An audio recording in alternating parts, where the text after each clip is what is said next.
The following program contains the opinions of the host, guests, and call-in participants. These do not necessarily represent the views of this show's distributors or sponsors. This program may contain obscene, profane, or otherwise objectionable language. Viewer discretion is advised.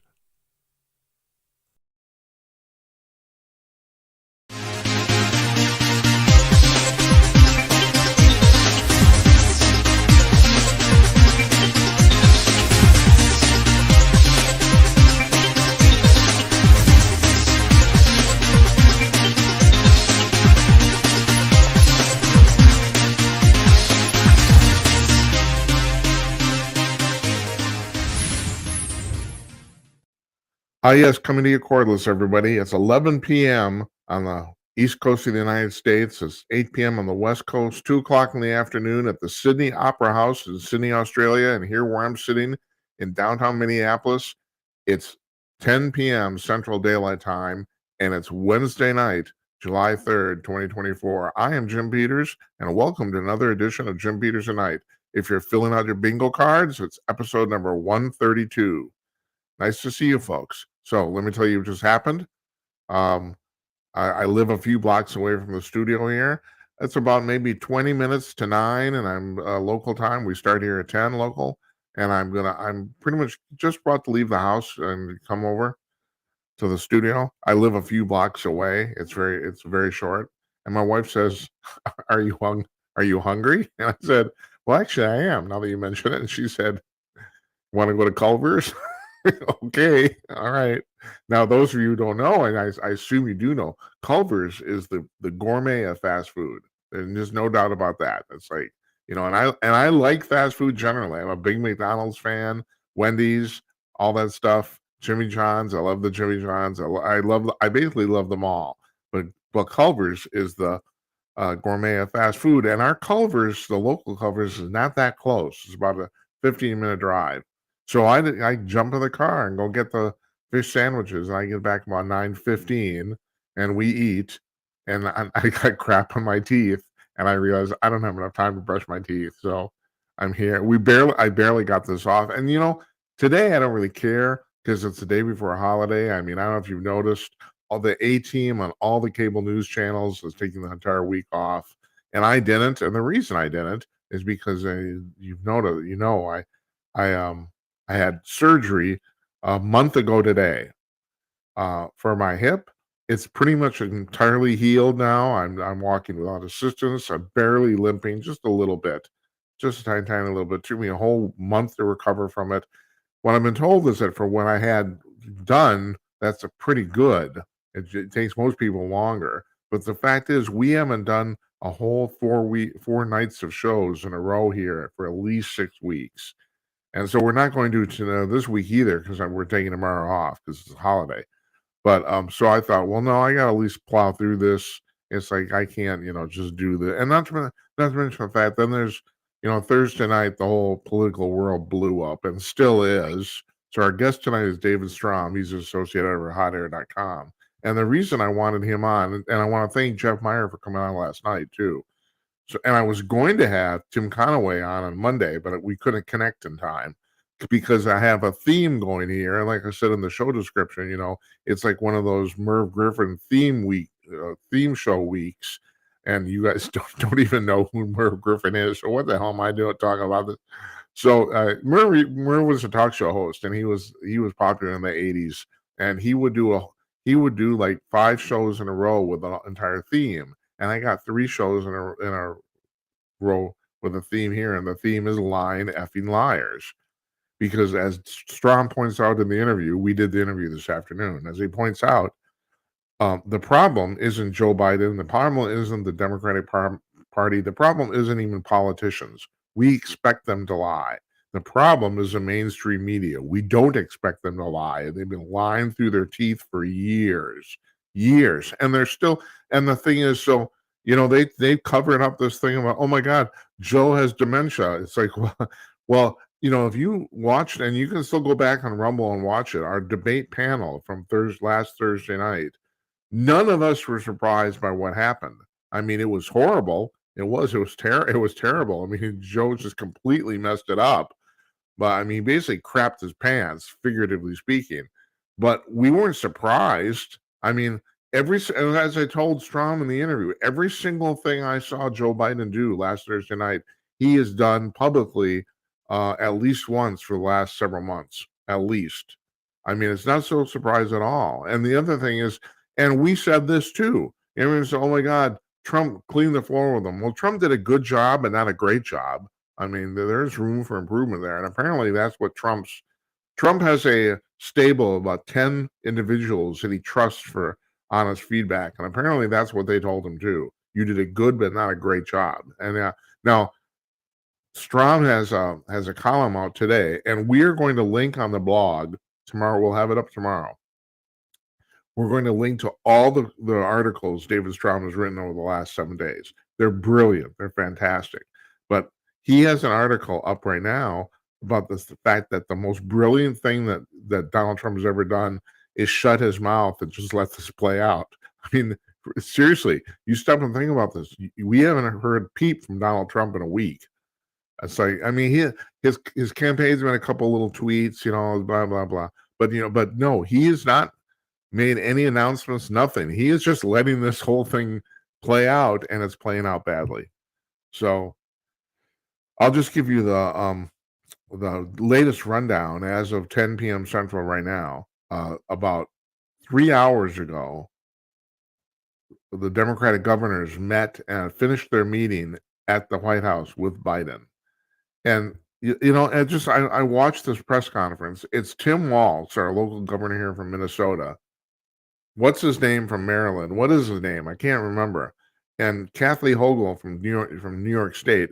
And my God, I was talking to Strom about this. The problem in America is that people who go into politics in America are inevitably losers. They go into politics because they can't do anything else. They couldn't succeed at anything else. It's a fallback position. And these are the people that we have running the country. So Hochul and Tim Walz, and I've said this before, I've actually personally met with Walz, and I find him to be a pretty impressive person. I don't know if I could vote for him now after what he said today, because he's talking about the fact, and David wrote about this too. Chris Coons gets on CNN and he says, well, Joe Biden is the most accomplished president we've had in 80 years. No, he isn't. Yeah, tell that to Barack Obama. I mean, or tell that to Bill Clinton. Yeah, sure. Yeah, right. It's like it's just gaslighting bullshit. And the thing is, what Strom's trying to point out is that, okay, they've been gaslighting us now for 3 years. They're not going to stop. That's basically, if you don't want to plow through Strom's interview in a few minutes, that's basically when he comes to I just wrapped it up in a sentence. They're not going to stop. No, they're just going to go back to doing it. They are, because they basically don't have a choice. And the other thing is, and we brought this up with Jeff yesterday too, the prevailing wisdom is that CNN did a really good job monitoring that debate. And maybe on the surface or maybe in the moment that was true, but it's not going to do them any good, because the problem is their actual left-wing nuts base thinks that CNN let them down, and they're probably not going to get any new viewers from that. So in some ways, they're in the hole even more. Now, I've been talking about this for like forever. In the last 3 years, I think in the last 36 months, with one exception, their ratings have gone down every single month. Now they're at under 400,000 people in prime time. And as I've said before, in cable television, anything under 1 million viewers is essentially zero. So, I mean, they're completely scraping the bottom of the barrel. But Mark Thompson, their new CEO, apparently told Tapper and Bash, he said, don't screw this up. Don't be biased. Don't attack Trump. And they didn't. I got to give them the credit. They actually didn't do that. But they're kind of like Tim Connell was telling me on the phone. They're kind of in a rock and a hard place. There's nothing they can really do now except vastly overhauling the entire network to get new viewers, and they should do that, and they're not going to, because who knows why? I don't know why. If I ran that thing, if I was CEO, I would immediately fire probably 80% of the on-air staff, maybe all of them. I would shut the thing down for a week just to retool.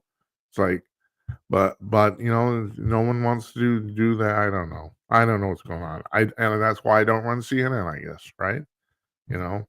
So I don't know how much these people, they get paid ridiculous amounts of money.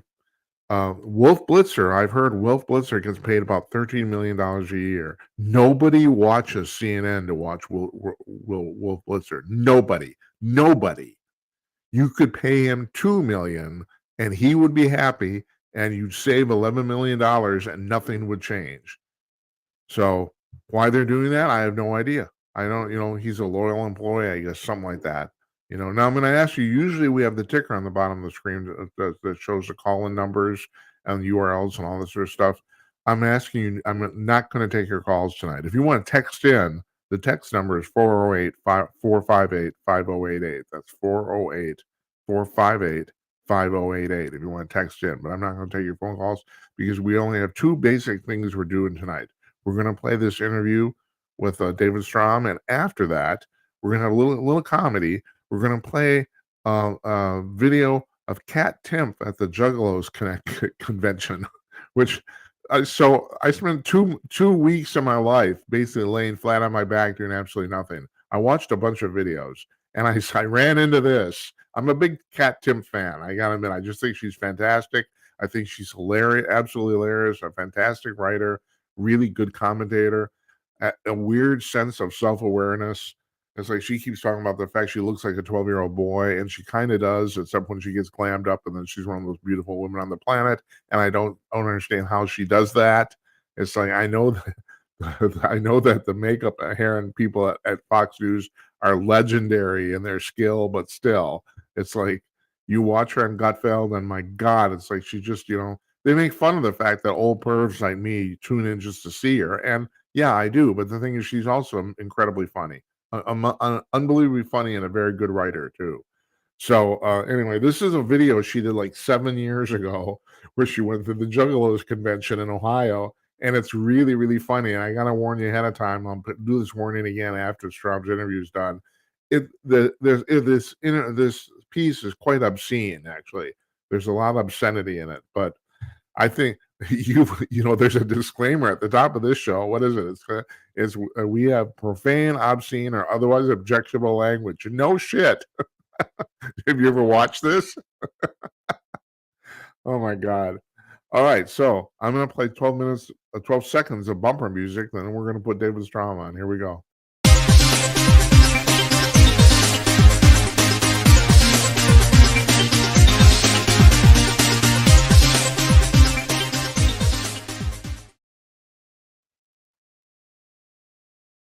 Here we go. We can do it. What happened? I have no idea what it just did. What the Okay. All right, your brain exploded. All right, I don't know what's going on there, but that's cool. From his home in North Minneapolis, David Strom, the Associate Editor of HotAir.com, joins us. And I invited you here for a very specific reason. You've been very, very eloquent. It's 2:00 Central Time on Wednesday afternoon. It's been a week since that debate performance. So you've been very eloquent about the fact that the problem isn't Biden. The problem is the mainstream media. And I basically done, no one under the age of 50 knows who Merv Griffin is, but I've done a series of theme shows this week about that very thing, and you've been more eloquent than any other person talking about it. So here's my first question to you. I thought we could branch out from here. So obviously the mainstream media has been lying through their teeth, but you wrote on one piece, and I got to tell you, we're going to link to, you've written 6 or 7 articles on this. We're going to link to all of them. So Right. About the fact that even though they've been lying and they've been caught lying, they're not going to stop, are they? No. Well, Trump was right. And like many people, I thought he was using hyperbole when he said the media is the enemy of the people.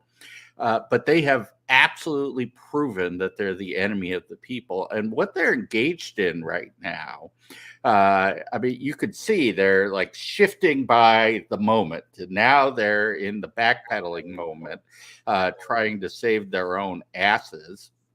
And uh, what we've got to do is recognize that the mainstream media has been lying to us, relying on the hoaxes for at least a decade and a half, certainly Yeah. starting in the Obama administration, where they have just been pushing lie after lie after lie. And they are going to continue to do that. So we've got to use this aha moment that has happened because of this debate, not to turn our fire on Joe Biden. And you may have noticed Trump has been very smart about staying out of the conversation. Yes. This is really all about the hoax that put Joe Biden in office, kept him in office for 3.5 years, and had us up until last Thursday getting gaslighted about cheap fakes, and it's all sort of a Republican conspiracy that Joe Biden has slowed down. Everybody's been exposed. And but we have to focus on the real enemy here, and it's not Joe Biden. Joe Biden has never been a smart man. He never, ever would have been president of the United States, but for the fact that the mainstream media put him on their back and carried him across the finish line. Yes, correct. So, I mean, I really think that the key thing in this moment is to take out the mainstream media as much as possible, because the conversation that the media has been having has all been about how they were lied to, and we all know that's not true. But it does give people who want to trust them the opportunity to pretend, and we can't let them do that. Well, this gets down to what a lot of people call the low information voters. Yes. And that is, I mean, they're basically pandering to to the low hanging fruit. Most people don't pay a lot of attention to this stuff. They don't. So when they turn on, especially like CNN, that had a reputation for being impartial, and CNN says something, they more or less believe it. That's kind of what happens here. So if you're looking for hot air, or like, for example, Conk News or what I'm doing here, you actually have to search it out, seek it out, basically. Yeah, we're talking most of our time to political geeks.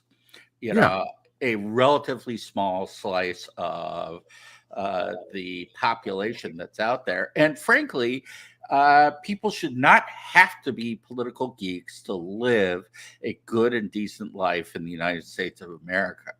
The system was designed to make sure that the center of gravity in the society was outside of government, which was a relatively new thing, that the government should not be determining, the quality of your life. And what has happened over the past 70, 80 years has been a reversal of that. And suddenly, if you're not keeping up to date on what's happening, you are going to be lied to, gaslit, convinced of lots of things that are not true. I mean, think about this whole meme that Donald Trump has done nothing but lie. And I have not really seen anyone point to what those lies were. I mean, he certainly engages in hyperbole. I mean, that's Donald Trump. I mean, right. He exaggerates all the time. He's kind of P.T. Barnum. But I mean, that's his sales strategy. Joe Biden, he relies on hoax after hoax after hoax. I mean, by this time, Joe Biden has told us so many origin stories. He was born the poor black child. I mean, yeah, I know. I mean, I grew up Jewish. I grew up Catholic. I grew up black. I grew up. Right. Well, David, this is the way I've explained it to viewers, and this is the way a lot of the Democrats and mainstream media explain it. Okay, they'll say, like Trump said during the debate, one of the quote-unquote lies that he was quoted on saying is that he said that at some point he said in passing that he thought that the 2020 election was not the 20. It wasn't the 2020 election. It was what was it? God damn it! Now I'm going to lose my train of thought about the fact that that the trial that he was at was a setup. The New York trial where he was convicted. He basically said it was a setup. Now, well, but it was. I mean, well, yeah. obviously. Another thing is, okay, so with CNN, they will say, well, that's false. There's no evidence to indicate that anything improper happened, and that's actually true. Unfortunately, there is no evidence. But Andrew Cuomo, there's some evidence. Andrew Cuomo said it was a setup. Yeah, that's the thing. It's so obvious, that it's possible. And not only that, Trump is, even if you want to say, well, that's his opinion, he's entitled to his opinion. And then you contrast that with Joe Biden saying, when I took office, inflation was at 9%. Yeah. That's a demonstratively false statement, Well, I mean, he retold the whole Charlottesville story that Snopes debunked a week ago, basically saying people are still using this and it's a hoax. Right. And Snopes is about as liberal a side as you can find. Correct. But he deployed, the bleach hoax, the fine people hoax, there were like 2 or 3 other just total hoaxes that Joe Biden trotted out there, and nobody in the mainstream media called him out for a single one of those things. No. They're saying Donald Trump is a big fat liar. We have to remember that even though Joe Biden looked like an idiot, Donald Trump is a big fat liar. This is why we have to go after the media, because it has become a narrative. Yes. For people that, Joe Biden looked awful. And I don't think, Joe Biden has much of a chance of winning. Already the smart money is betting that he's out. I actually don't think he will be. I think he's going to keep going. Well, you wrote just this morning about the fact that supposedly there's scuttlebutt now that he says that he realizes if his next few appearances don't go well, he has to drop out. But then the question is, what's the definition? Like you brought up in your piece, what is the definition of going well? If he can read off the teleprompter and not drop dead, is that going well? I don't know. Well, it's all in Joe Biden's head. Yes. And we know how effective his head is right now. They just put out another statement that Joe Biden, in his conversation with the governors and members of the DNC, said, I cannot be any clearer than this. I am going to be in this race and I'm going to win this race. I am not going anywhere. So now, you can't take that and assume that it's true, because every politician will, how many politicians tell you, I'm not going to run for office, and then 2 weeks later they're in. Well, hell, even when he ran 4 years ago, he said he was going to be a one-term president. Even then, right? Yep. Yeah. So we can't just take that as gospel, but I think Joe Biden, he is a petty asshole. He is. And he really doesn't care about anything except himself and his family. So I think if they want him out, they're going to have to call the governor of South Dakota and get her to take him out to the gravel pit. Yeah. I know. So. Okay, and I'm going to diverge here, but not too much. Speaking of the mainstream media just going bonkers, this thing with the Supreme Court decision. I mean, there's some actor now who's actually saying that Biden should assassinate Trump because they can get away with it, and This is so much bullshit. It's unbelievable. Like did anyone actually read this this decision? I mean, Christ.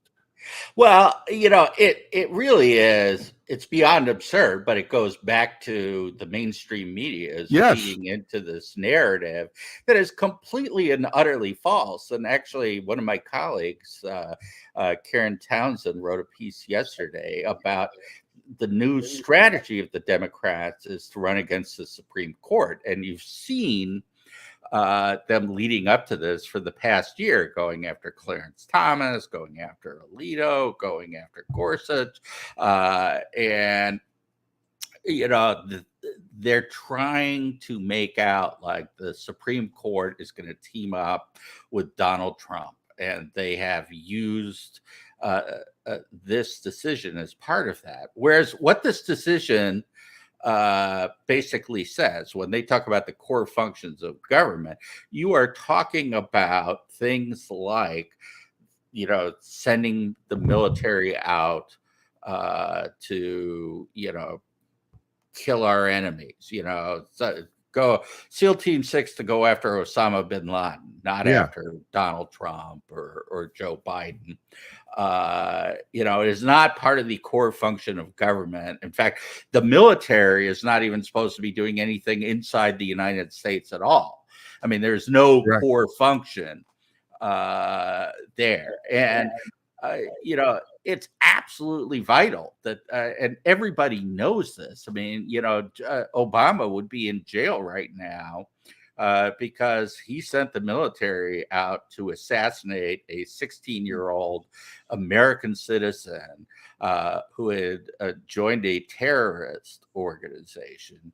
And, you can argue whether or not that was the right thing to do, but nobody is arguing that he can be or should be tried for murder because it is part of his core, core powers. Yeah. He is the guy who decides what's necessary for protecting the physical integrity, the national security of the United States.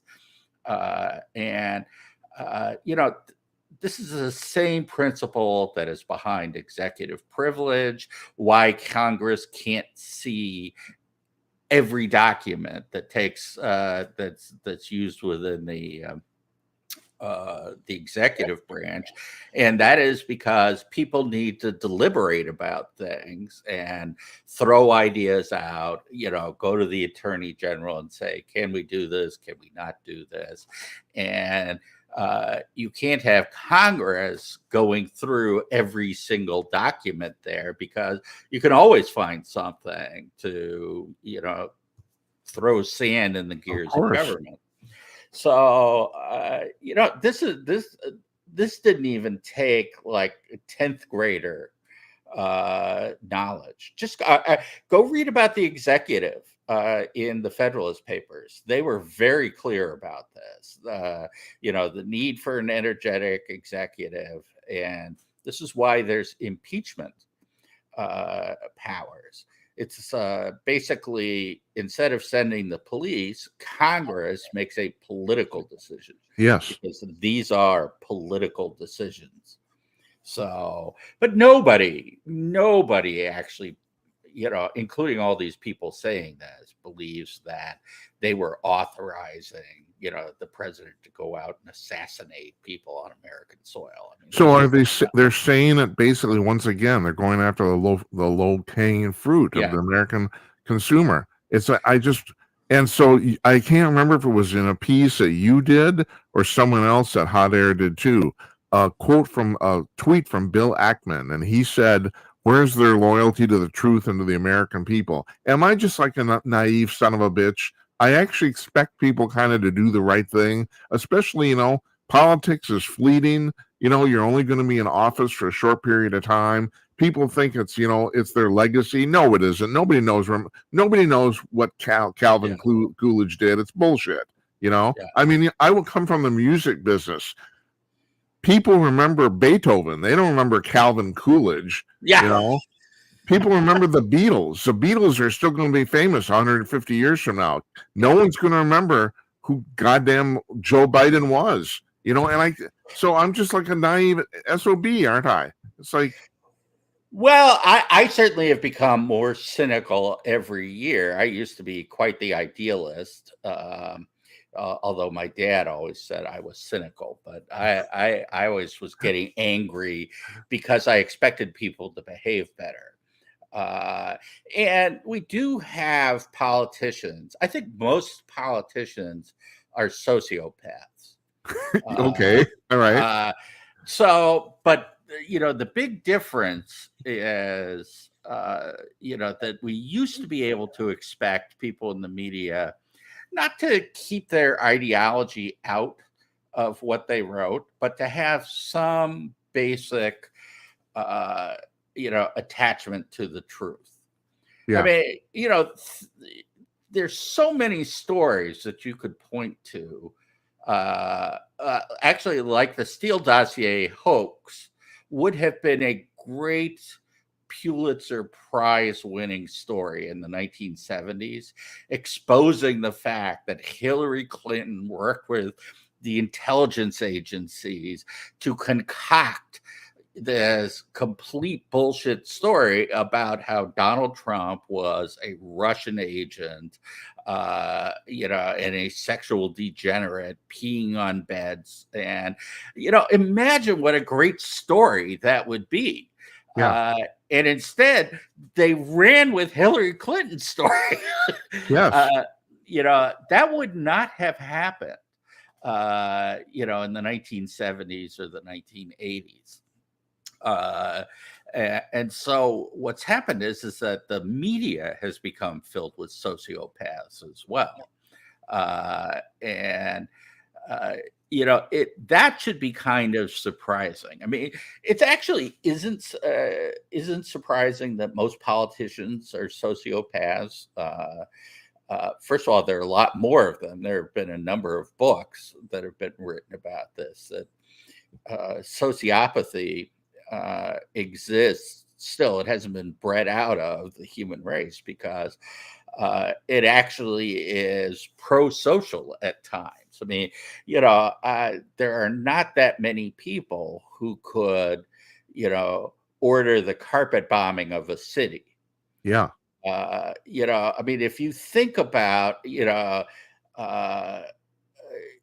what we do in war, or some of the decisions that presidents have to make, having someone for whom conscience is abstract actually is pro-social.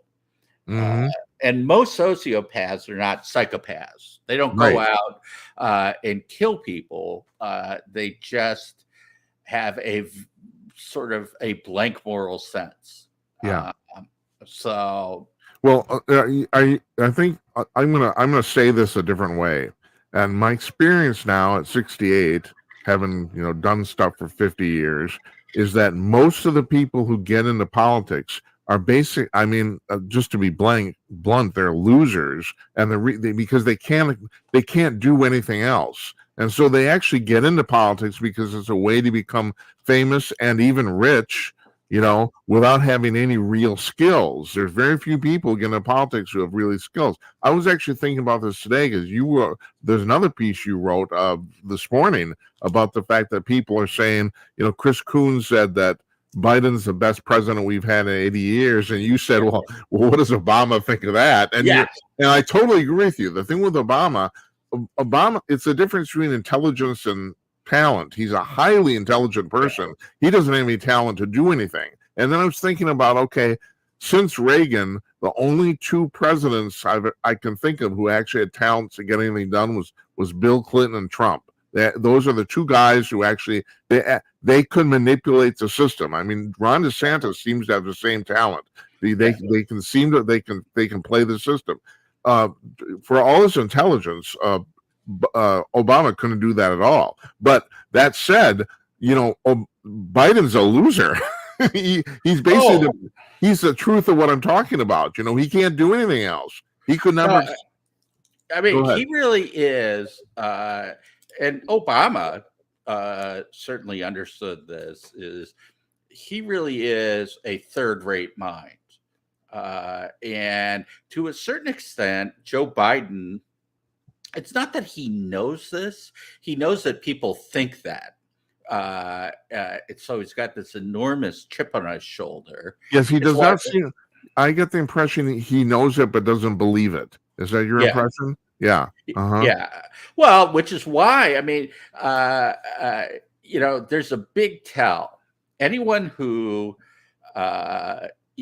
inflates their resume, and that, I mean, Joe Biden inflates his resume all the time. I mean, he was first in his class, Yeah. and I mean, he'll brag about his IQ, which I guarantee you is below 110. Right. I mean, he's not even a midwit. No, that's right. He's probably somewhat, minor above average. By the way, did you coin the term midwit? No, I stole it from Oh, someone. I thought you did. Okay, all right. I have no idea who I stole it from. Okay. But midwits are the people who most magazine writers are midwits. Okay. Midwits are not halfwits. They're even smarter than average, but not nearly as smart as they think they are. So, I sometimes fear that I'm a midwit. But people who have very strong opinions, who really don't think very carefully, they don't know nearly as much as they think they do, and their analytical skills are, quite modest. And they're the people who tend to herd. They're the ones who look around and decide what they think, partly based upon what other people think. Yeah. They went to Harvard, they seem smart, I'll echo them. Whereas, someone, agree with him or not, but someone like Bill Maher is not a midwit. I mean, he's someone who can think for himself. You can agree with him or disagree with him, and you probably do both in the same show. And you sometimes wind up screaming at the TV, asking, "How could you believe that? You're a smart guy," But he's not a midwit at all. Whereas Jimmy Fallon is a midwit. Yeah, but the only thing about Fallon is that he doesn't really pretend to be a giant intellectual. Yeah, he's not claiming to be one. Whereas I would say Stephen Colbert kind of fancies himself that, and he isn't. Yes. Right. Yeah. So, and also, who's the other guy who did Kimmel? Well, Kimmel is definitely a midwit. But the other guy who did the Daily Show, Craig Kilborn? Oh, Jon Stewart. Stewart is a midwit. Maybe a little bit smarter than your average midwit. He's Mr. 120 IQ. Right. Smarter than average, noticeably smarter than average, but you take away his writers, and you're like, huh? Really? I don't know if you caught this. Bill Maher was on the Megyn Kelly show a couple of weeks ago, and she said that his problem, people you're talking about, sometimes he infuriates problems. She thinks that Bill Maher's problem is actually misinformed, that the information he takes in is actually wrong. So he's basing conclusions off of bad information, which I found was kind of interesting. Well, that's how I see my father, who is an extremely bright guy, has fairly strong opinions about politics. And he's very liberal, right? Yeah, although he's becoming less and less so over time. Is that because of your influence? I think so, and I gave him a subscription to the Free Press, Uh-huh. which I think has had a big impact on him. He's a big fan of Andrew Sullivan, who is not a midwit. Right. He's a very bright guy, who's got Trump derangement syndrome. That's his biggest problem. I mean, he just, has this huge blind spot. But it's a blind spot that I can understand. I mean, I don't know what social class you grew up in, but Andrew's, yeah, you see, I grew up in an academic background. Andrew Sullivan is, I don't know whether it was Oxford or Cambridge, but very sort of high-toned. I mean, just think about British politicians and how they speak compared to an American politician, and then you throw in Donald Trump. I mean, if you're an Oxford or Cambridge guy, you want to vomit when you hear Donald Trump. Yeah, that's true. Yeah, that's part of the problem. Yeah. Yeah. So, I can certainly understand that. I mean, to someone, even though he's very well informed, just on a purely personal reaction level, someone who has come from a British political scene where you have question time and these people, they've got rapier wits, and then you've got Donald Trump and it's like, she's fat. I mean, just imagine. Yeah. Oh, okay, I want to move on. I want to segue from that. You wrote a really interesting piece a couple of days ago. Really interesting. See why I wanted you on about the fact that it's not so much that the Western world is moving populist. It's moving away from whatever the establishment is, and you're basically your proof of that was what's going on in Britain, because for all practical purposes, the conservative, quote unquote, conservative party in Britain has abandoned conservatism, basically. Yes. So, but people are basically pissed off by whatever's in power at the time, and I thought that was brilliant, because I think you're absolutely right. Yeah, it's really anti-establishment, and if you look, most of the, far right wing in Britain, or not Britain, in Europe, that you hear about is not far right wing at all. And it's not even, and in many cases, I mean, one thing people have to understand is conservative here is not the same thing as conservative in Europe or in Britain. You want to explain that for the viewers? Well, first of all, there's a lot less correlation between economic policies and conservatism in Europe, and in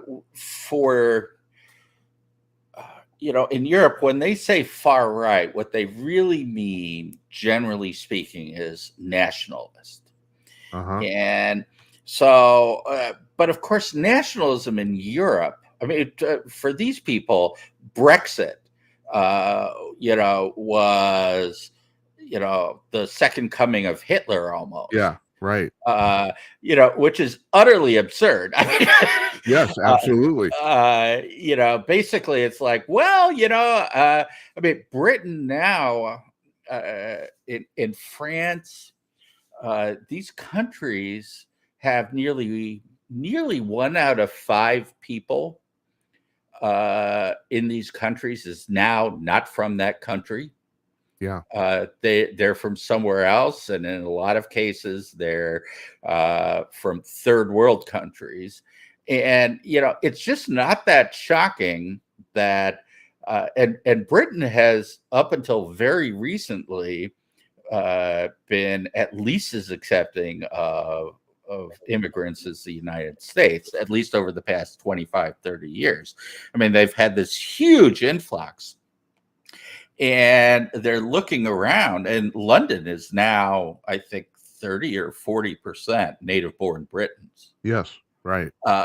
So it's not shocking when people look at this and say, this is no longer my country. And it's not even about I think to a certain extent it is about, all the particularly Middle Easterners coming in, but that's about their behavior.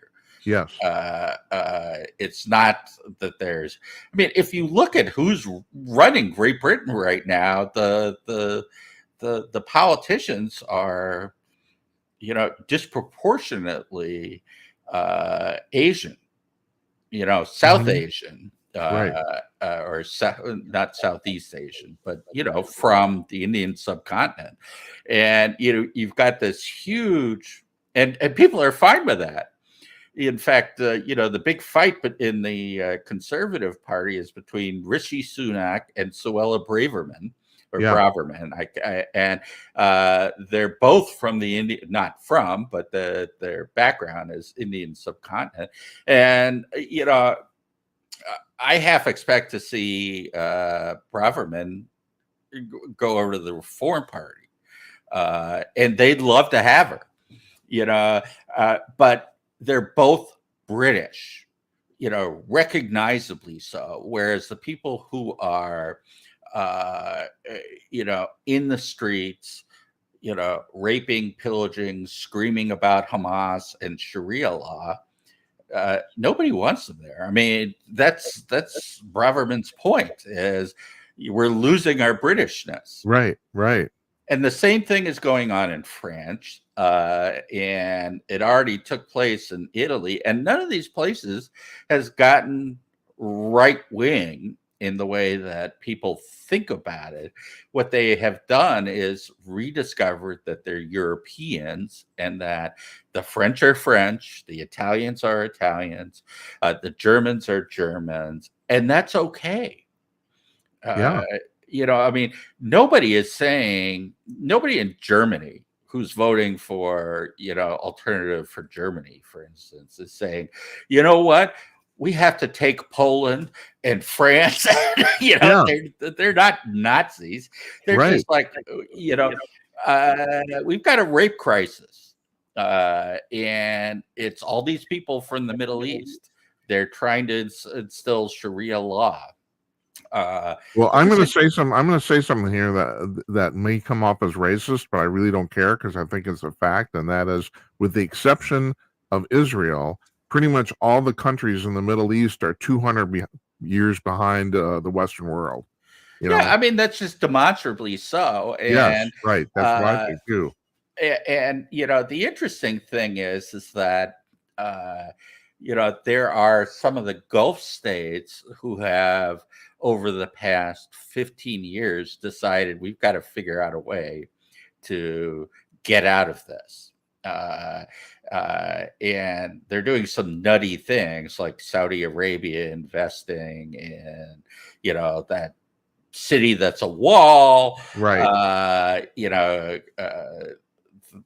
The weird islands off of the UAE and stuff like that. But 2,000 square foot, the 2,000 foot tall building. Yeah, Burj Khalifa. What do you need that for? Well, yeah, I mean, it's like you in the do middle that, of nowhere. yeah, in Manhattan. Yeah, that's right. And the reason why you do that in Manhattan is there's no place to build anymore. That's correct. Right? That's right. It's like, otherwise, it's stupid. It's why American cities, once the car was invented, spread out. It's like, oh, thank God, I can get away from other people. But anyway, I mean, it's absurd. But the reason why there's so much fear in the media is it's the establishment that people, the internationalists, the establishment, the people who are running our corporations, running our government, running the nonprofits, in the media, that's who the revolt is against. It's not really ideological. It's a rejection of this transnational elite that, the World Economic Forum. Klaus Schwab comes off just as somebody out of a Bond movie. It's like he's unbelievable. I mean, it's like he's a stereotype. He's a caricature. Yeah, and it's not that those people run the world. It's just that they're kind of this universal nexus where this Yeah. elite comes together. Right. So it's not like, you've got this criminal group of people in Davos that is sitting down and telling, Rishi Sunak what to do, or Joe Biden. It's just Yeah. that they all think alike. Right. I mean, Uh, technically, you're right. Klaus Schwab has no actual direct influence on anything. Right. yeah. But But the ideas, they just sort of all come together, just as you can see on Twitter. Twitter is kind of a cesspool, but it's also where you can see the hive mind make up its decision, where all of the sort of left-wing establishment people are talking to each other there. And you can see in real time, the narrative develop. And, they're right when they say no one sends out a memo. Actually, they do 2 days later, but just for the stupid people who weren't on Twitter. But it's not like the decision for what to say and what to do is decided by a committee of 4 people in the White House. It's all those midwits who are talking to each other, and they come up with this sort of harebrained, set of priorities, set of talking points, and you can see it actually take place. Let me bring something up to you, and you have not written about this, and a lot of people have been proffering this theory about the fact that the reason they did this debate last week, and the reason they did it so early, is it was literally to expose Joe Biden, and actually this was all a setup. Do you buy any of that? I think there's a 1 in 4 chance that that's true, but I actually think that Joe Biden believes he's like smart, that he's competent, that he's just fine, and he wanted to prove it. Well, that's the other narrative. You're absolutely right. Yeah. The fact that it was his idea to do it, because he wanted to show people that he could do this, and he failed miserably. Yeah, well, I don't think he knew that until he got all the feedback. That's what's so interesting. Oh, wow. That's really interesting. I just assume if you're standing up there and bumbling like a fool, that at the time and before the 90 minutes is done, you're going to realize it. But maybe you're right. You're right. Supposedly, when Obama lost that first debate to Mitt Romney, he left the stage and he thought he won. Supposedly, yeah. It never occurred to him that he had actually lost. So I don't know. Maybe you're right. Yeah, I just think that it never underestimate the arrogance and stupidity of Joe Biden. Yeah. And he is not. I think that they are telling the truth when they say that he has lucid moments and moments like what we saw. And the ratio has just been moving worse and worse and worse. But we've all seen this, either with older relatives or older friends, when there's just some tipping point where they go from having senior moments, which really for most people start in their 40s or 50s, is like, oh, I forgot this or whatever, to being on the path to dementia. Yeah. Or dementia has set in, it just hasn't taken over yet. And really with Joe Biden, this was quite obvious in 2019. And I think if we hadn't had the pandemic, it would have become clear. Remember, he barely came out of his basement. Yes, that's right. And he has been hyper managed over the past 3 years, really 4 years. Yeah. And when people are saying, well, the stutter and this and that, just go back and watch his debate with Paul Ryan. And he was, he wasn't smart, but he was sharp. He had developed the political skills of being the sort of jerk asshole or whatever, the political knife fighting, and that was totally gone. He just became the yelling old man. Mm-hmm. And he's just become now the demented yelling old man. Yeah.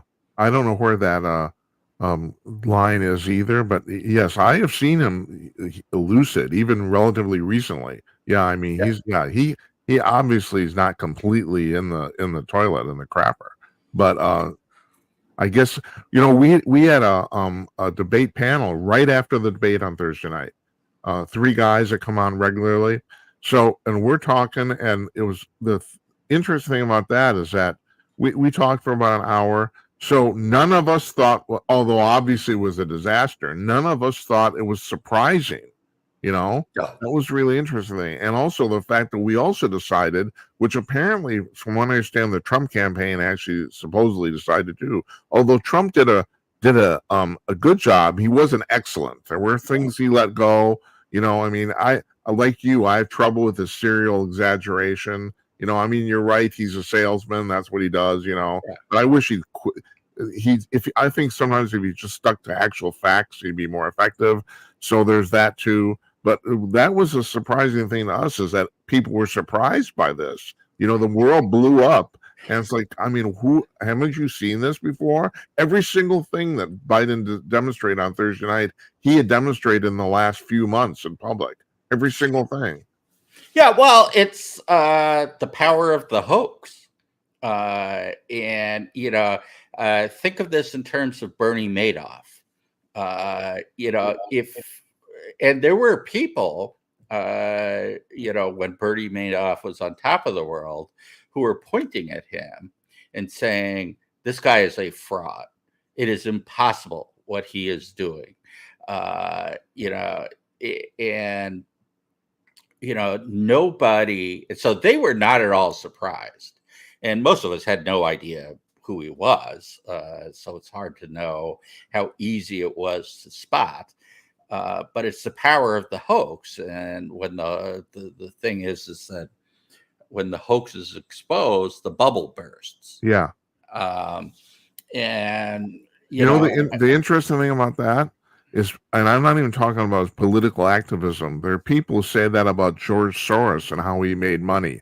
I mean, he's written 3 books on his investment philosophy, and people have read them, said this makes no sense whatsoever. My accountant thinks that George Soros defrauded somebody. She thinks his investment strategies literally doesn't work, but he's made billions of dollars. I don't know what to say. I don't know enough about the subject to comment. Yeah. So, I certainly wouldn't put it past him, but I am utterly ignorant about how.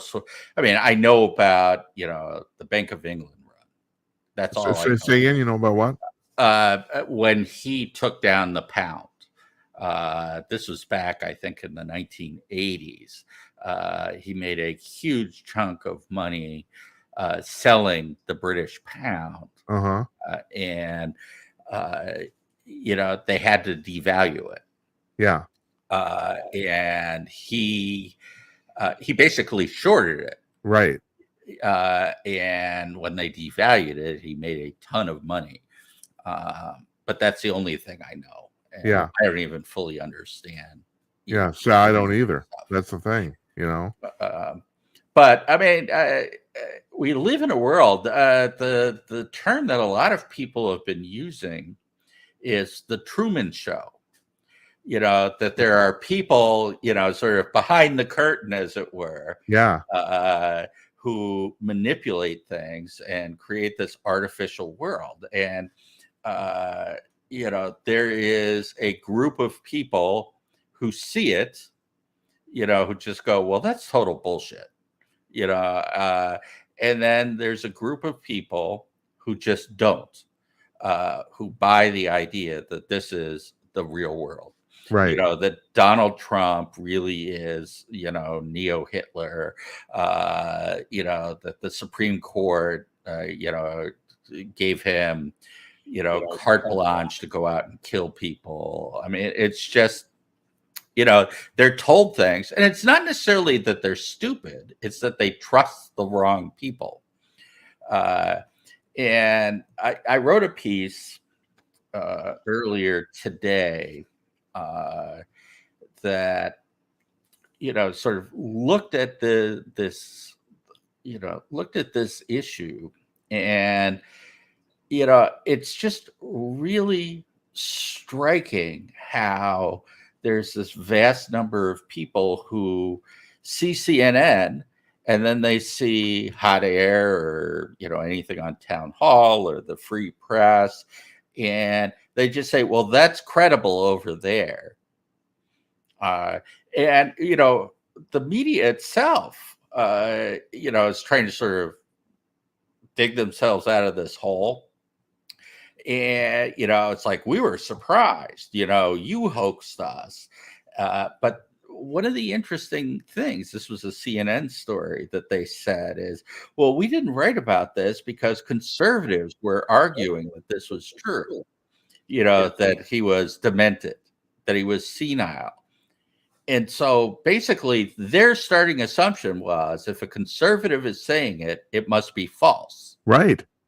I mean, it really is. I mean, it's like, well, we certainly saw that he had some trouble, but the White House tells us this was deceptively edited, and, you've got these fact checkers over here. And so I'm going to trust them, because I know conservatives are big fat liars.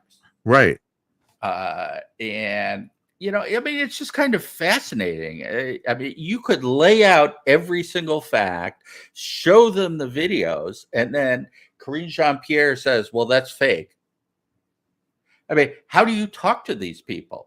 You cannot provide them evidence. You and I have talked about this before. We both live here in Minneapolis, and basically one of the most liberal congressional districts in the U.S. I have friends that won't buy anything any conservative or conservative outlet will say. They just assume it's automatically false, and I don't know what to tell them. I don't. Well, they're living in the Truman Show. I mean, it really is that simple. Someone has constructed a world for them, and it's a very comforting world. They have reason. I mean, think about during the pandemic, Anthony Fauci comes out, and it's like, I've been here, for 60 years or however long he's been at the federal government. And you've got all these other people in white coats saying things, and then someone like Joe Rogan comes along and say, well, I mean, he's just a podcaster. But if you look, I mean, Joe Rogan was right about everything or almost everything, and really it didn't take that much. I mean, it only took an hour a day of reading, and within 3 weeks, you knew that what they were saying was not true. Yeah. And, everybody should have had some moment where that became clear. The most obvious one, forget the masks. The most obvious one was natural immunity. It's like for as long as there have been biological beings on Earth, the people who survive, some virus or bacteria develop an immunity to it, and they come along and say, no, this mRNA thing is better. And I mean, I actually had a conversation with someone, and we were making sort of progress. She was sort of a COVID fanatic, and we were making progress in terms of having a conversation. And I brought up immunity, and she went nuts. And she said, I knew you were one of those crazy right wingers and blah, blah, blah. Right. It's like, well, do you not understand that vaccines work by activating the immune system? They pretend to be the virus or the bacteria, and they act, they do not work in terms of giving you immunity any differently than exposure to the virus. It just doesn't. I mean, it is the same thing. Trigger the immune system. It's not like the vaccine is little machines going out and killing the virus. It activates the immune system. Right.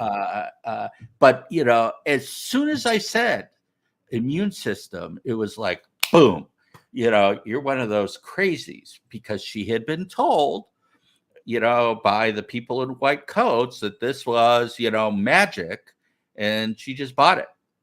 And you can't reason with people. My personal experience was okay. So, you know, I had the 2 Moderna shots. I thought, okay, that's great in February. And then the February 21. And then, you know, April, May comes along. They say, well, you need a booster.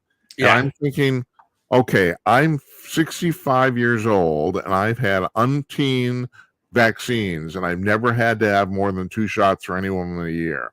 So I just happened to have an appointment with my doctor. And, you know, and she said, well, have you, did you get a booster shot? And I said, well, can you explain something to me? I said, why do I need this? It's like I said, it's the same thing. I had, you know, I've never had to have more than 2 shots in a year for everything. And she said to me, she said, well, Jim, I got to be honest with you. We're wondering the same thing. And when she said that, I realized the whole thing was bullshit. You know, that's what I realized. It's like, you know, my doctor's saying she doesn't understand why I need one, you know, it's like, okay. Yeah, my doctor, I had a very similar experience early on. She came in very smart. I liked her a lot. And she came in, I actually laughed at her because this was probably in August or September. She came in and she had a mask. She had, you know, the plastic shield and, you know, and I laughed at her. Now we were actual friends. So, and, you know, she was explaining to me all the things that Park Nicolette was telling them to do and And she's like, well, you know, I do it. And I've had colleagues who have had COVID and they said it was really awful. And then a few months later, when the boosters came out, then I saw her for something else. You know, she was wearing a mask because it was required, but she didn't have any of the other stuff. And I asked her about the booster. And she said, I don't know. I mean, they lie about everything. Yeah, that's what she said, huh? Yeah. I mean, I don't trust any of these people anymore. I used to trust them. But, you know, the story's always changing. And, you know, and doctors actually have very little time to keep up with all the research. You and I have more time to read all that stuff than doctors. I mean, she's retired, but she had 1,800 patients that she was responsible for. You know, she's seen people, you know, one after another after another. So she's relying on other people to keep her educated. There's a reason why there are experts out there. You know, it's a way of filtering knowledge down. And it's just like, well, all the experts are liars. And so she just literally said, I cannot give you advice on this. Yeah. And, well, you know, one thing that very few people know about, I mean, your doctor and my doctor were giving up substantial amounts of money by not pushing vaccines. That's correct. There was a doctor who very early on had decided that this was all bullshit. And that he thought that the vaccine was, you know, for almost everybody, it was a net negative. And so he just told people, I don't think you should get the vaccine. A few months ago, he said he sat down and figured out how much income he gave up. And it was north of $1 million. Oh, Jesus Christ. Holy shit. My God. God bless him for doing the right thing, you know? Yeah. Well, there have been 8 or 9 boosters. Yes, that's right. I know. So, and if you're getting $300 a shot and you've got 1,800 patients and 8 or 9 boosters, it's like, that adds up. It does. That's right. That's right. And I don't know if you know this. The Cleveland Clinic a few months ago did a huge study. I can't remember how many people, and they came to the conclusion you were more likely to get COVID if you had a booster shot than if you didn't. 58,000 people. Yeah, right. Huge, enormous. Yeah. Enormous study. They did a study on masks early on. Again, just with their employees. Tells you how big the Cleveland Clinic is. Yeah. They employ that many people. And they followed doctors, just doctors, or I think doctors and nurses. And the question was compliance, because they had mask requirements. And at the time, it was N95 mask for doctors. And, so what percentage of doctors wore the N95 masks as prescribed, which is so that it actually seals. And what they found was that the percentage who did it properly over a week got close to zero. And it's not because the doctors didn't believe it. It's human nature is, when they say don't touch, don't take it off, don't touch this, don't do that, don't reuse it. Don't reuse it is probably the toughest one. Right. My dad carried around an N95. He'd put it on when he went inside, take it off, put it back on. And I said, well, Dad, don't you realize that you're taking your hand, which has been exposed to the air, putting it on there, you're shoving it in your pocket. You are putting the virus right next to your nose the next time because you're getting the virus in this area and then you're trapping it. Yeah. Right. And, the thing is human beings cannot,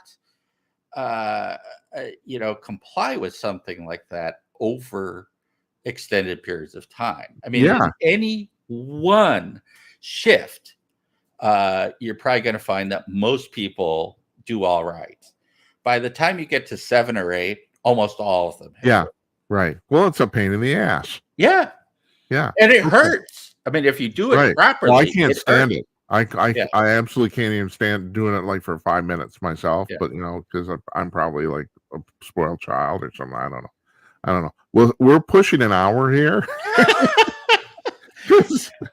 So I'm going to give you the last word here. So as far as the lying liars in the media, what do you think is going to happen here in the short term? I think that they are going to work like hell to dig themselves out. And the way that they're going to do that actually is to attack people in the administration. They are going to try to hang them out to dry. Oh, interesting. And if you actually look, Karine Jean-Pierre did her first gaggle today. And she's got to be thanking God that tomorrow is July 4th because it was brutal. It was absolutely brutal. And because the media has to explain why they've been lying to everybody. Yes. And the answer is going to be, it's not our fault, it's their fault. We're just telling you what we've been told. Right. And so it's our job to hang this around the neck of the media. Does anyone actually believe that they didn't know? Carl Bernstein was interviewed, and I'm not a fan of Carl Bernstein. I'm not either. Not the least bit. Right. A liberal asshole. Yeah, not to mention the fact I think that all that shit he did for Watergate's way overblown, but whatever.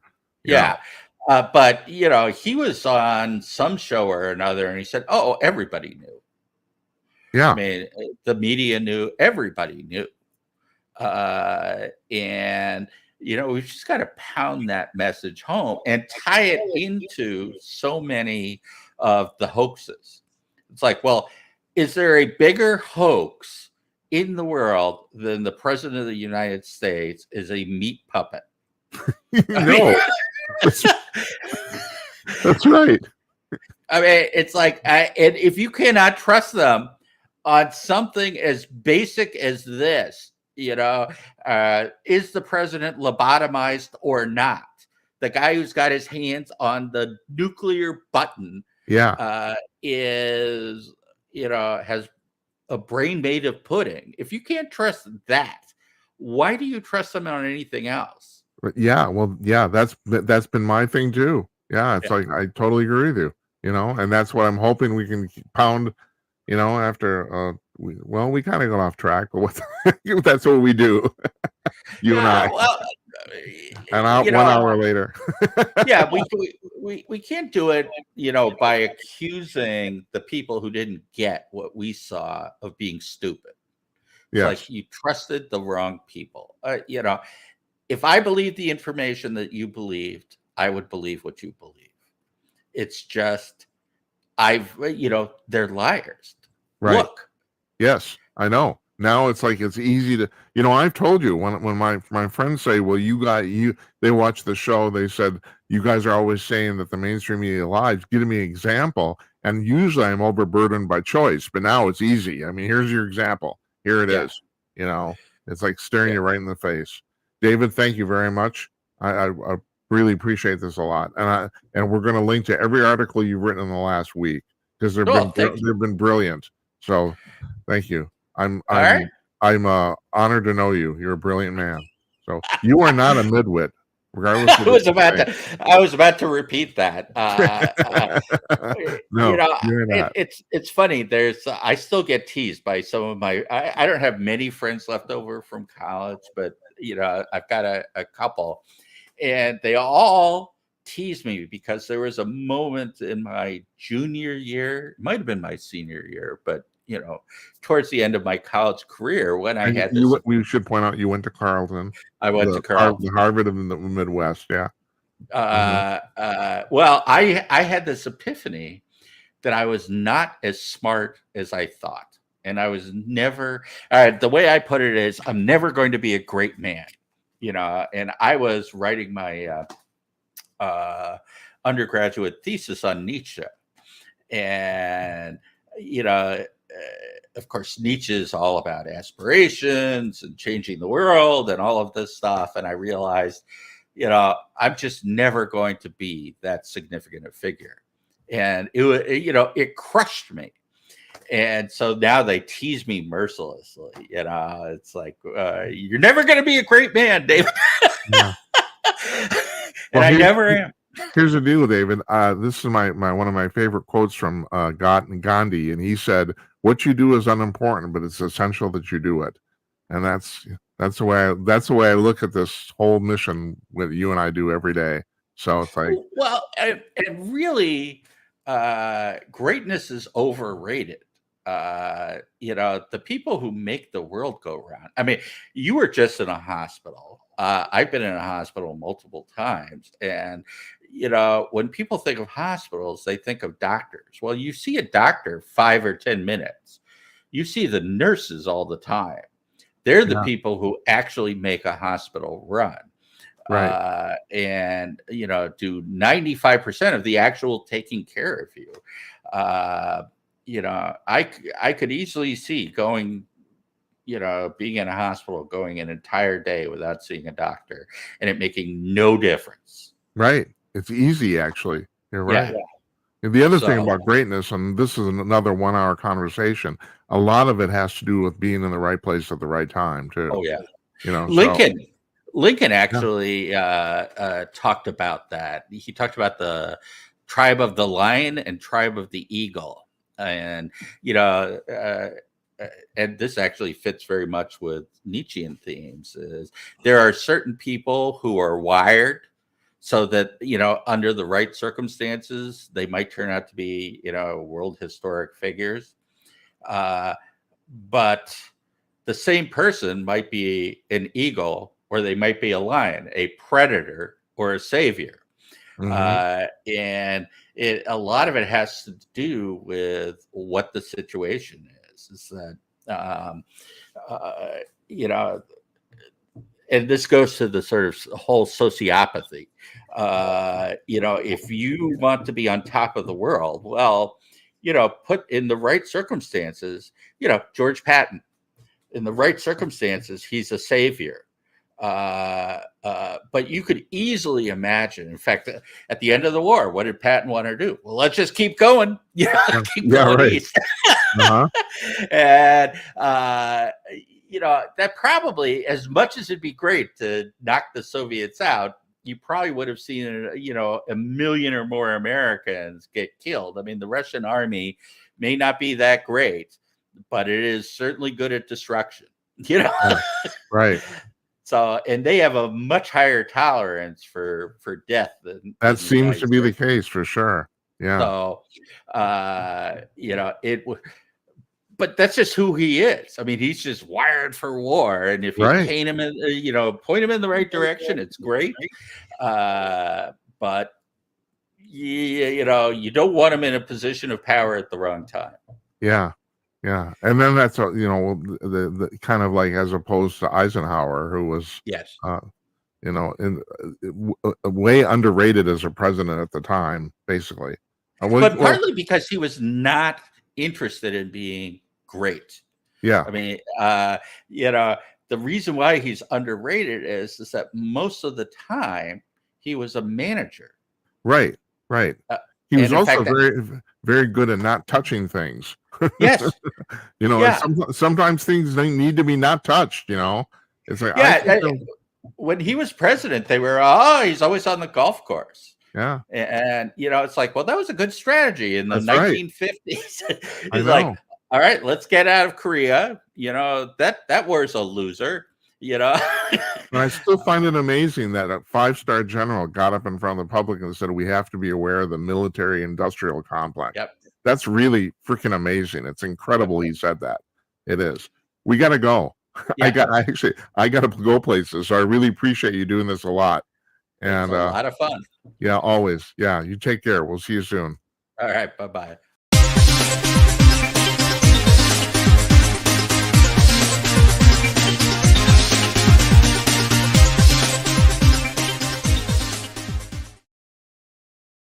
That's David Strom. He's the associate editor of hotair.com. I can talk to that guy forever, and I do, and I probably shouldn't.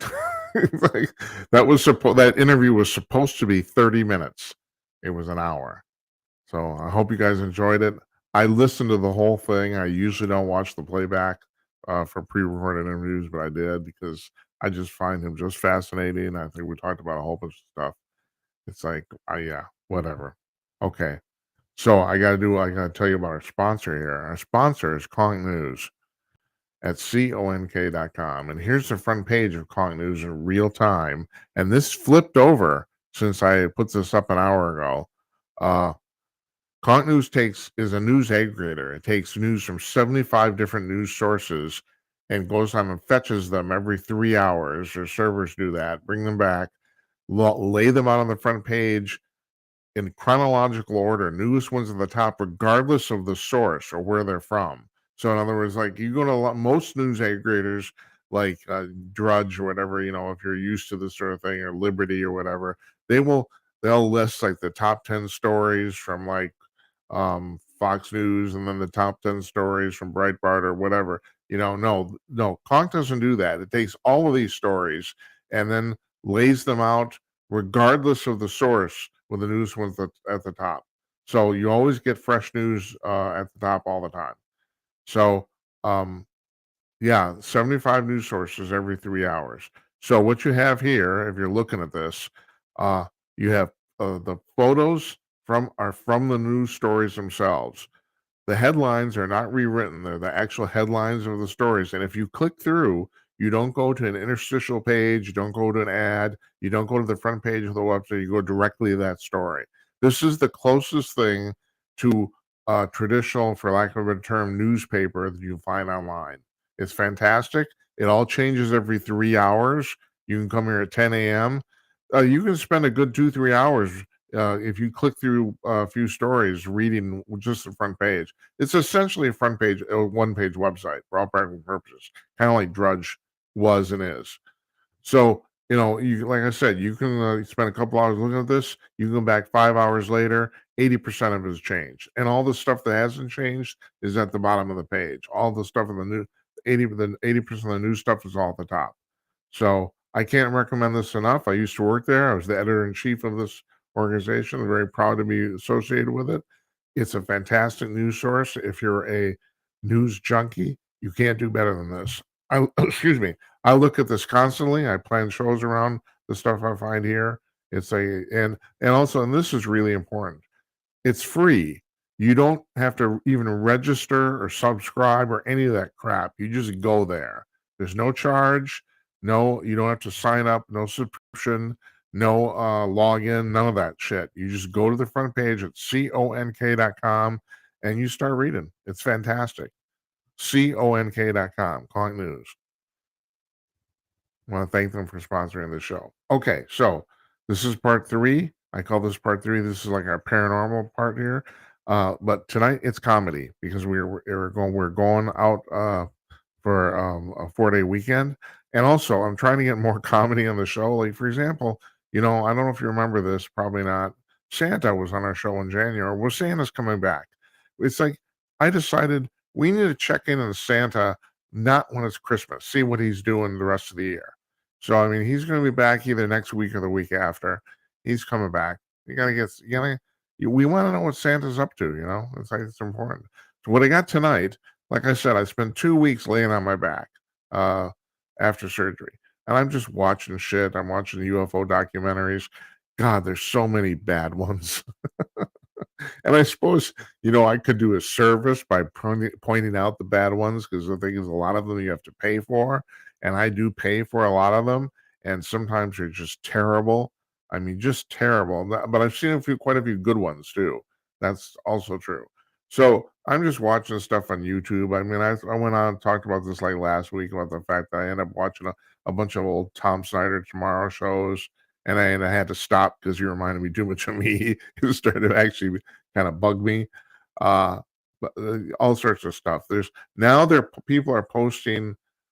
For years, they thought there were only like 2 extant episodes of Johnny Carson in New York from 1962 to 70. The first 8 years of the Tonight Show were considered completely lost, with the exception of like a couple episodes. Now people are finding them. People like recorded them on weird, their stupid VCRs from 1968, whatever, VCR probably cost like $5,000 or something like that. I don't know. But yeah, so now there's more of these episodes are coming to light, and people are posting them on YouTube. I find it really fascinating. But one thing I ran into on YouTube was there's a video of Kat Timpf, the Fox News woman contributor, the co-host. She is essentially, technically, the co-host of a Gutfeld show on Fox News, because she's there every night, her and Tyrus. Although I don't think they actually call Tyrus a co-host, because he's not there. He's only there about 3 or 4 days a week. She's there virtually all the time. And I really, really like this woman. I mean, she's just incredibly witty. She has a weird, unusual sense of self-awareness, and she's a great writer. And she's a libertarian too, and I kind of fancy myself as that. She's maybe a little more extreme libertarian. Yeah, and would somebody explain that to me? So, the Libertarian Party is not essentially, it is the de facto third party in the United States. There's only 3 actual established political parties in America. The Republicans, the Democrats, and the Libertarians. And why do the Libertarians count? What is their secret sauce? They're the only party, other than the 2 major ones, that is permanently registered to run presidential candidates in all 50 states. Even the communists, socialists, none of them do that. Like, RFK, he had to put together a huge team to run around from state to state to get themselves on the ballots. And there's a possibility he might not end up on every state too. But the Libertarians, they're automatically clear. They're the third party. They can't get their shit together. It seems like they can't nominate anybody would even be the least bit popular. It's not that they don't get any attention. They, okay, they're not the Twiddledee and Twiddledum, but still they get their share of attention. But they're basically they're really extreme, And I've said for years, if they registered, if they nominate somebody who was actually half as popular and, I hate to say it, a normal, and moderate, I think they'd actually have a good chance of winning. And only because, once again, they're automatically on the ballot in all 50 states. They're the only party other than the two major ones that is. So anyway, I brought that up because she's a libertarian and she's quite. I would say she's a staunch libertarian, and that's fine. But anyway, I think this woman's really funny and really talented. So I'm watching YouTube, and this is a video from 7 years ago.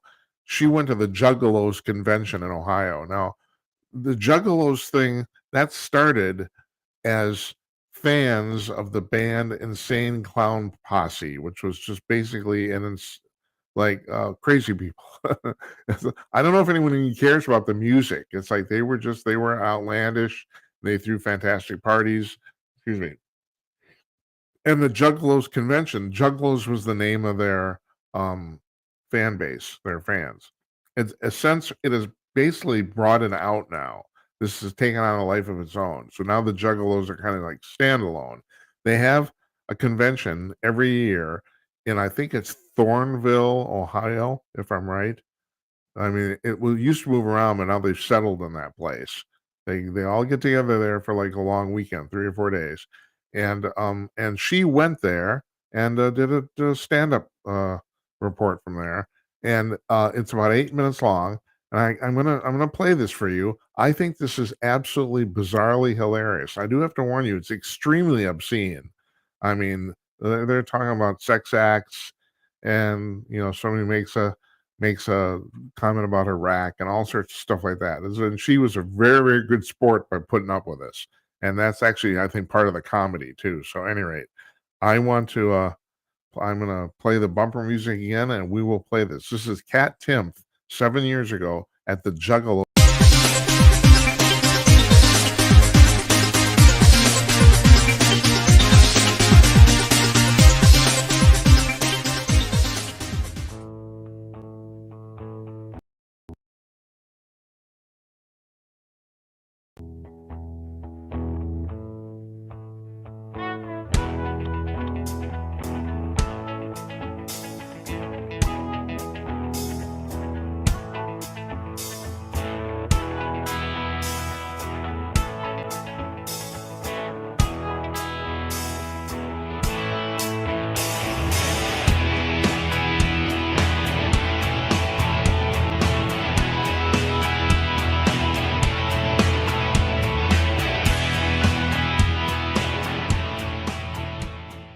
Hello, everybody. I'm in the middle of absolutely nowhere in Ohio for a Juggalo gathering, and I am very excited.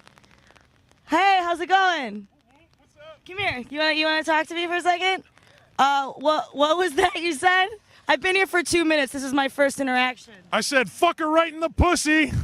Is that how you? Is that your classic pickup thing? Sometimes I just say, hey, you want to go for a pizza and fuck? You heard it here first, folks. What's a Juggalo? A Juggalo, to me, it's family.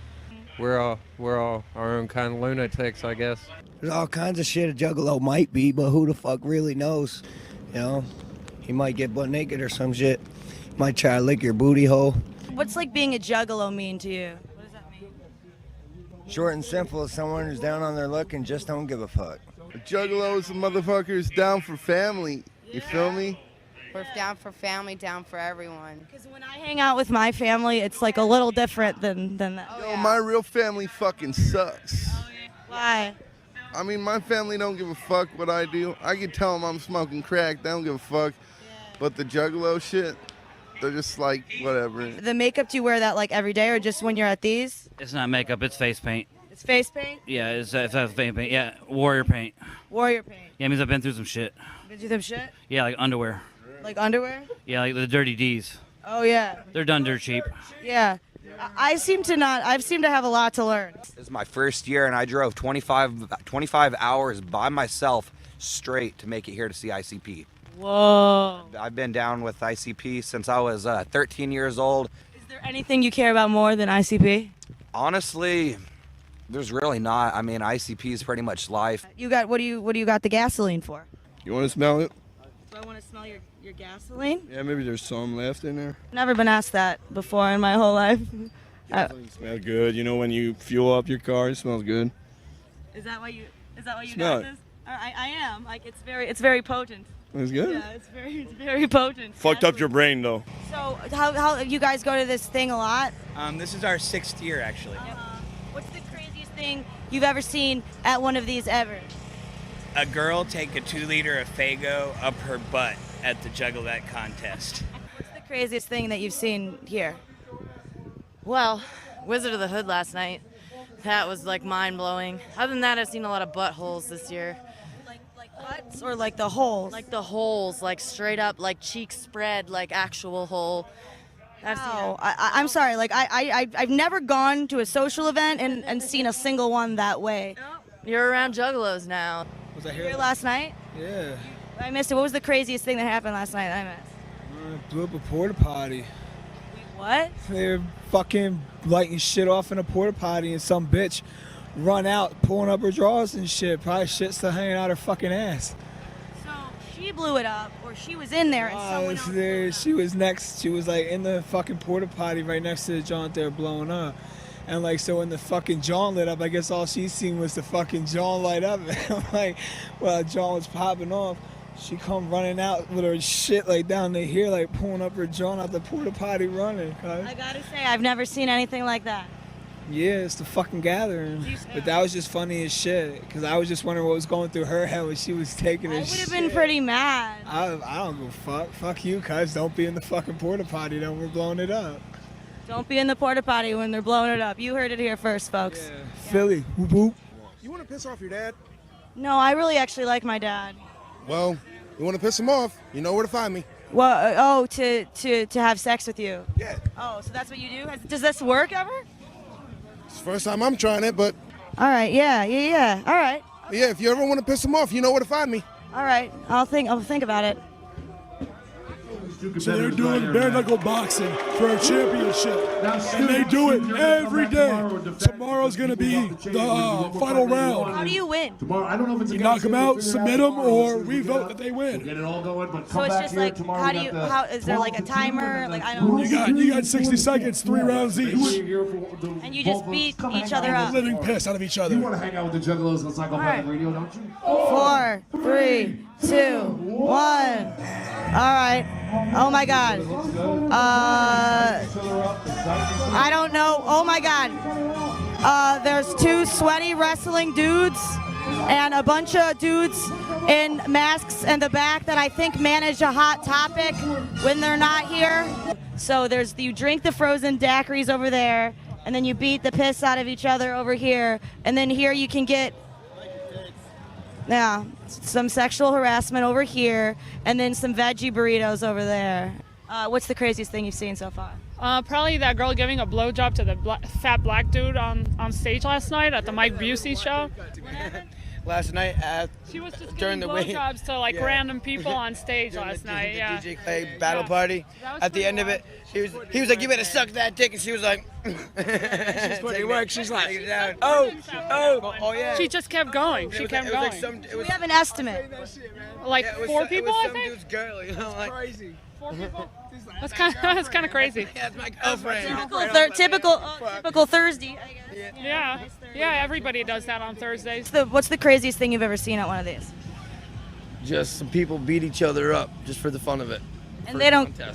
It's just like fun. Yeah, it's all fun. You know, if somebody does get hurt too much, we're there to care about them. You know, make sure they're okay, but it's not too physical. So you like beat each other up and then take care of each other. Yeah, of course. All right, it was 2012 in Hog Rock, right? We used to have this drug bridge. It was like a little bridge over a tiny creek. A drug bridge. Everyone would go, sell drugs, and that's where you go to get them, right? Well, there was one night I was walking through it, and I saw a line of easily 50 to 70 dudes, all with their dicks out, and there was a gangbang on the drug bridge. The chick was going nuts, and not one of them was wearing a fucking condom. That sounds like the most dangerous thing I've ever heard of. Yeah, that was the most fucked up thing I ever saw. Thank you. Holy shit. Holy shit. What's good, gather 2,000 motherfuckers, 17 motherfuckers. Ah! In the camera's face. Burn the camera with it. Burn the fucking camera. All right? I'd really prefer that you did not. The media. I'd really prefer that What you are did you guys not. talking about? Don't talk to this fucking camera. Yo, we hate the media. Don't say a fucking thing. What's the best thing about being a Juggalo? Well, it was the best thing about being a Juggalo, was that nobody really knew about us. Now everybody does. Thanks to this shit. Fuck that shit. It ruined the whole Juggalo world. I ruined a whole world. You know. It's true. It ruined everything. This shit ruined everything. The large corporate media that is Barstool Sports ruined.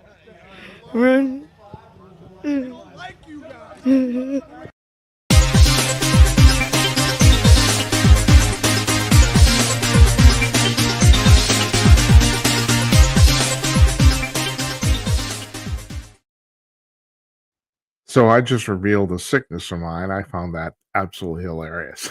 I just thought that was just funny as hell. And I thought Timpf handled it masterfully. It's like, well, anyway, I'm personally never going to go to the Juggalos convention, but I'm glad I saw it. There you go. That's our entertainment for the end of this week. Tomorrow is Independence Day.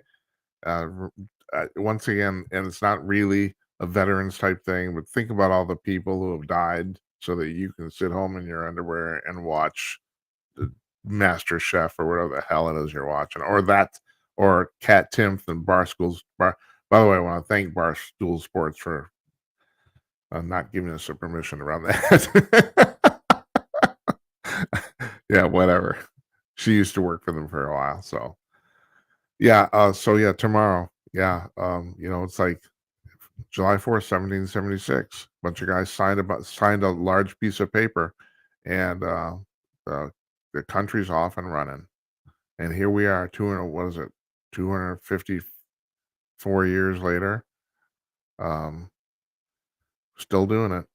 And everyone says, if Donald Trump gets reelected, it'll be the end of democracy. Bullshit. It's not even close. I want to thank you folks for watching. I want to thank you for my truncated schedule for the last 6 weeks. Like I said, we haven't done a full week of shows in at least 6 weeks. And it's because I had surgery, and I want to thank you for your patience. It's all gone okay. I'm okay now. And we're going to start with a full week of shows next week on, what is that, the 7th? Monday? Yeah. So, I hope you have a good holiday. Hope you have a good weekend. I'm looking forward to it. Good night, Esperanza. Good night, Uncle Donnie. And good night to you, wherever you are. We'll see you on Monday. Take care, all right? Have a great holiday.